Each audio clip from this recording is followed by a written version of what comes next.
Welcome to Basta's Mind, the channel to help you understand the history of whatever comes to my mind and yours. You have any idea about a video? Let me know and perhaps we can work together. I'm Basta and today I want you to take a trip together with me in the world of history. Before we go any further, don't forget to like and subscribe to the channel, press any button except the off button, and rather go to notifications and activate them if you haven't done it already. Today we're going to go closer to our current time and give you the story of a country that changed the time zone. The inhabitants of the Navigator Islands did so. And then, of course, we are talking about Samoa. On December 29, 2011, they skipped ahead one day. They went to sleep and woke up the 31st of December.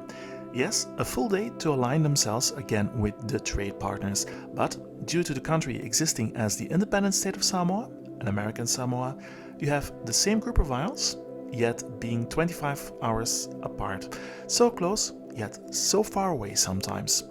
To understand the why, we have to go back to 1892.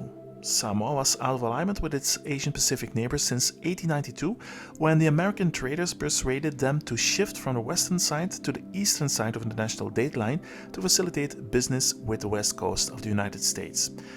That earlier shift took place on the American Independence Day, so the Samoans could celebrate July 4th twice. This one takes place at the stroke of midnight, so that the 2 minutes after 11:59 p.m. on December 29th, it will be 12 a.m. on December 31st, or at least that's how they communicated it. The new time zone has put Samoa 3 hours ahead of Eastern Australia rather than 20 hours behind, and 20 hours ahead of California instead of 2 hours behind it.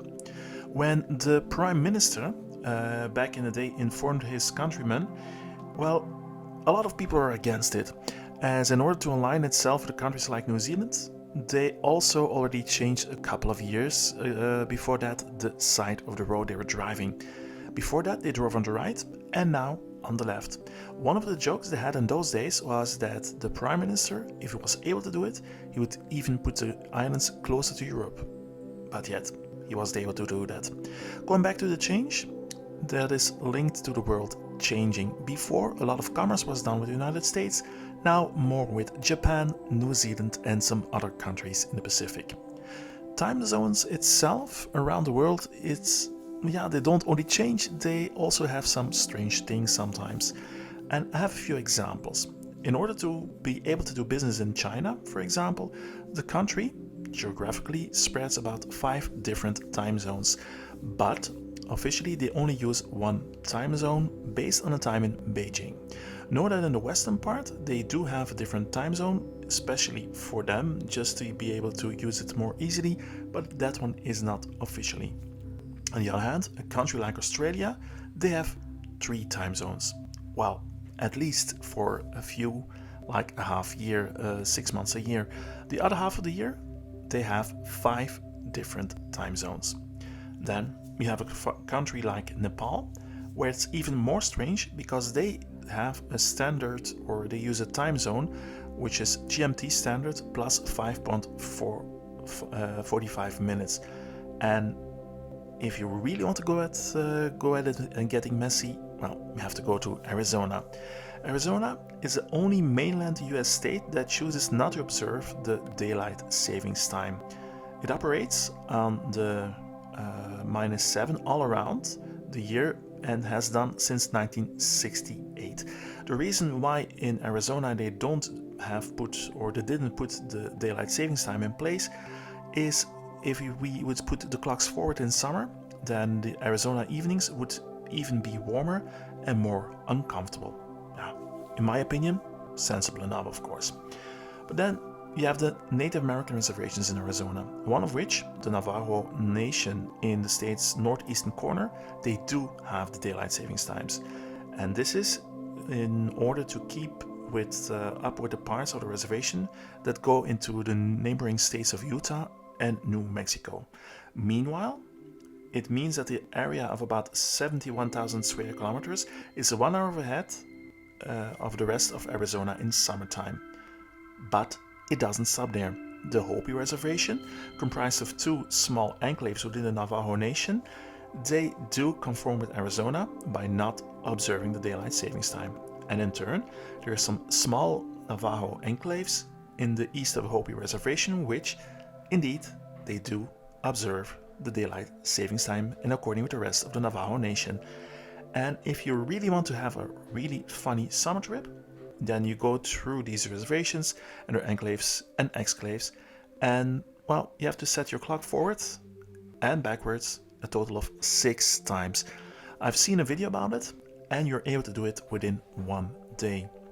You have to be driving really quick, but yet you're able to do it. The city of Gold Coast in Australia gets even more messy. It's in the east or southeastern corner of Queensland, a state of Australia that chooses not to observe the daylight savings times. In the suburb of Coolangatta, it's immediately connected to the town of Tweed Heads, and it's responsible, or reasonable better, to say that all these settlements are part of one large metropolitan area. But, you already hear it, Tweed Heads is immediately across the border in the state of New South Wales, which does observe daylight savings times. The Queensland-New South Wales border actually has the Gold Coast Airport, where it cuts it into almost precisely in half, runway and everything. So, in theory, flights departing in the summer months leave the terminal in one time zone and take off from the ground in the other one. In practice, on the other hand, the airport chooses to operate exclusively on Queensland's time. And if you really want to have the thrill of celebrating New Year, Gold Coast is your perfect destination. Party in Tweed's Head before heading off to the center of the city, in time to count down the midnight all over again, just 1 hour later. And if you want to do it like that, you can also go to Samoa, back to the beginning of the video, where you can also go and do the trip, because it's only about 50 miles apart. And you would have guessed it, daylight savings times, in most cases it started to save money. But sometimes I guess that people would say it's just a way for watchmakers to earn some money. Did you like this content? Comment, press and like this video, like this channel, and thank you for being part of Understanding History.